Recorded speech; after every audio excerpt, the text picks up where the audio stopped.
जय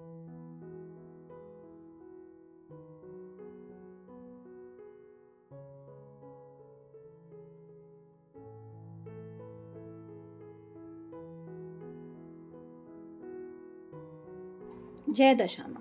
आज का टॉपिक है तू जो नहीं तो कुछ भी नहीं है, ऐसा सोच रहा है कोई। तो उनकी करंट फीलिंग्स जानने की कोशिश करेंगे आज के इस रीडिंग से। टैरो में से लेंगे 6 कार्ड्स, ओरेकल में से भी लेंगे 6 मैसेजेस और एक लव मैसेज लेंगे उनके जज्बातों को और अच्छी तरीके से जानने के लिए। तो शुरुआत करते हैं कार्ड शफल करके।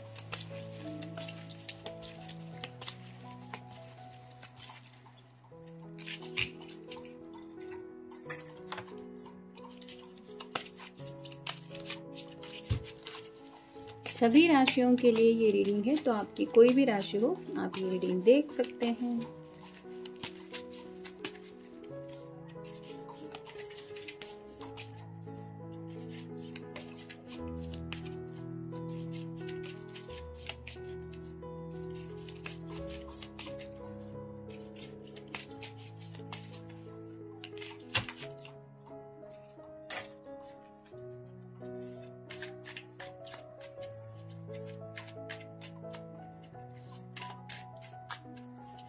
जनरल कलेक्टिव रीडिंग है, तो आपके साथ शायद कोई एक कार्ड रेजोनेट कर सकता है या फिर पूरा का पूरा रीडिंग, इट डिपेंड्स।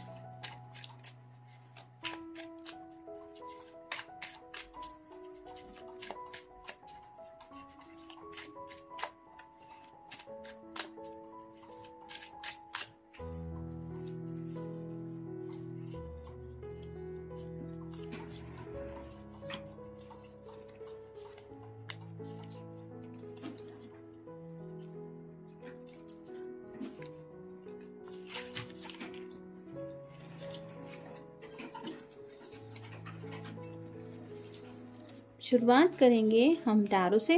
पहला जो कार्ड मिला है वही मिला है द वर्ल्ड का। तो इनको एहसास हो रहा है कि इनकी जो दिल की छोटी सी दुनिया है वहाँ पे आपसे जुड़ी बातें जो इन्होंने संभाल के रखी है, उस दुनिया से ये चाहते हुए भी निकल नहीं पाते। जैसे यहाँ पे आपको पूरा सर्कल दिखाई दे रहा है, वैसे ही इनके दिलो दिमाग में बार बार आपके ख्यालात आते रहते हैं और ये मिस करते रहते हैं, आपसे मिलने के बारे में सोचते रहते हैं। आपके साथ जो वक्त बिताया है वो भी इन्हें शायद काफ़ी ज़्यादा याद आता रहता है और इस वजह से इनकी ऐसी हालत हो जाती है। नेक्स्ट कार्ड है king of swords, air sign Gemini, Libra या फिर एक्वेरियस। यहाँ पे आप पीछे की तरफ देख सकते हैं एक तूफान जैसा कुछ माहौल लग रहा है और ये सॉर्ड लेके पर्सन आगे बढ़ने को तैयार है उस तूफान का सामना करने के लिए। वैसे ही आपके जो पर्सन है जिनके लिए भी आप ये रीडिंग देख रहे हैं, उनके दिलो दिमाग में जज्बातों का काफ़ी ज़्यादा तूफान चल रहा है और उसी तूफान से लेके कुछ बातें ये आपके सामने रखना चाहते हैं, यानी कि आपसे कम्युनिकेट करना चाहते हैं अपने दिल के जज्बातों के बारे में। फिर है डेथ का कार्ड, स्कॉर्पियो का कार्ड है, आपका या उनका साइन हो सकता है। एंडिंग और न्यू बिगिनिंग की बात इनके दिलो दिमाग में चल रही है, यानी कि एक ज़िंदगी की नई शुरुआत चाहते हैं और उस सवेरे का इंतज़ार बेसब्री से कर रहे हैं और शायद अब इनसे वो सब्र नहीं रखा जा रहा, यानी कि काफ़ी वक्त से ये अकेलेपन से ज़िंदगी डील कर रहे हैं और ये थक गए हैं इस लोनलीनेस से और ये निकलना चाहते हैं इस लोनलीनेस की एनर्जी से। फिर है king of rods, fire sign, Aries, Leo या फिर सैजिटेरियस। यहाँ पे एक शेर दिखाई दे रहा है जो थोड़ा सा गुस्से में लग रहा है। वैसे ही इनको अपने आप पे थोड़ा गुस्सा आ रहा है, शायद इनको लग रहा है कि पास्ट में और ज़्यादा इन्होंने स्पीड से काम लेना चाहिए था, यानी कि आप दोनों का रिश्ता अब तक नेक्स्ट लेवल तक पहुंच चुका होता अगर इनकी तरफ से प्रॉपर एक्शन लिया गया होता। तो अपने आप को ब्लेम कर रहे हैं और इसी वजह से जो भी आज आप दोनों के बीच में है उसका अगर किसी को दोष देते हैं तो ये खुद को देते हैं।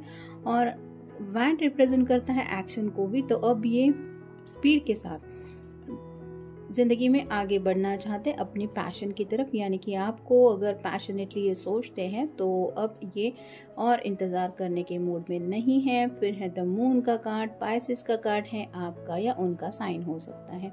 ये बहुत ज़्यादा सोचने लगे हैं, काफ़ी ज़्यादा ख्यालों में खोए रहते हैं, और जैसे यहाँ पे चांद के इर्द गिर्द आंसू दिखाई दे रहे हैं, वैसे ही उनको एहसास होता है ये लोनलीनेस अगर उन्हें ज़िंदगी में मिला है तो वो सिर्फ इनकी ही गलतियों की वजह से। और जैसा कि मैंने ऑलरेडी कहा कि अब ये अकेलेपन से ज़िंदगी नहीं जीना चाहते, और इसलिए ये जब सोचते हैं कि किसके साथ मैं ज़िंदगी गुजार सकता हूँ या कौन है मेरे लिए परफेक्ट मैच, तो आपका ही ख्याल उनके दिलो दिमाग में आ जाता है और वो समझ जाते हैं कि आप अगर उनकी ज़िंदगी में नहीं हैं तो वो ज़िंदगी जैसे बेमायने की है।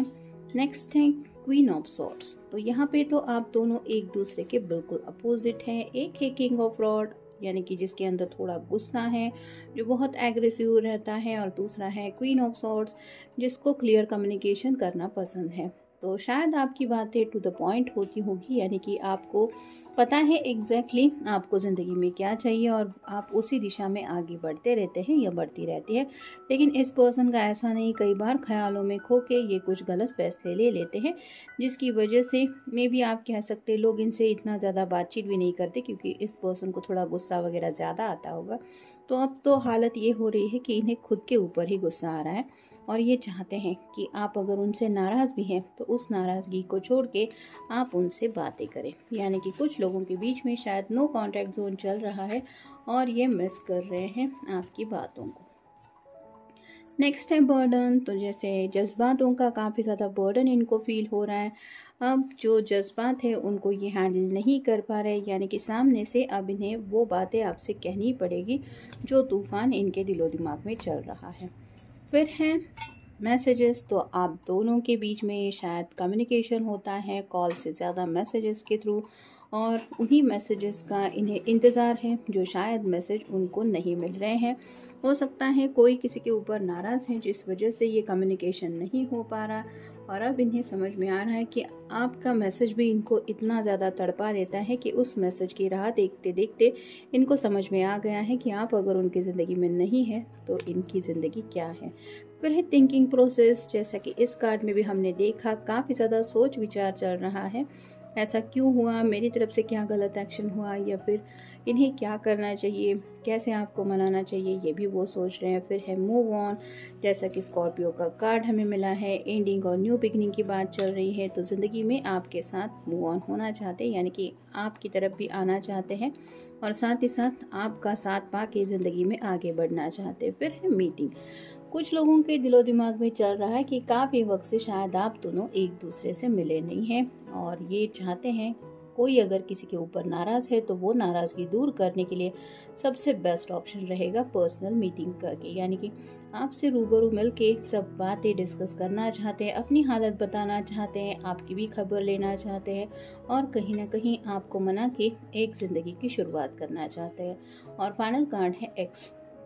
कुछ लोगों के साथ हो सकता है ये आपके एक्स ऑलरेडी बन चुके हैं, और ये शायद इस रिश्ते से बाहर नहीं निकलना चाहते। इन्होंने शायद कोशिश भी की थी कि मूव ऑन होने की ज़िंदगी में, लेकिन उनको एहसास हो रहा है कि आप अगर उनकी ज़िंदगी में नहीं हैं तो इनकी ज़िंदगी तो फिर बेमायने की हो जाती है। यानी कि ये इनकी तरफ से ही फीलिंग्स है कि ये चाहते हुए भी मूव ऑन नहीं हो पा रहे हैं, और इस एक्स की एनर्जी से निकल के दोबारा शायद आपकी ज़िंदगी में जुड़ना चाहते हैं, इसलिए ये सोच रहे हैं। अब देखते हैं उनकी तरफ से लव मैसेज क्या है। You know my favourite food. तो शायद ये आपको डिनर डेट के लिए पूछना चाहते हैं, या फिर हो सकता है आज उन्होंने कोई अपना मनपसंद खाना खाया है। जिस वक्त वो खाना खाने बैठे थे उस वक्त उन्हें आपकी और ज़्यादा याद आ गई, क्योंकि शायद आप अच्छे कुक हो सकते हैं, आपने पहले कभी शायद उनको कोई खाना खिलाया हुआ हो सकता है, या फिर आप दोनों ने साथ में मिलकर ऐसा कोई फूड एंजॉय किया हो सकता है,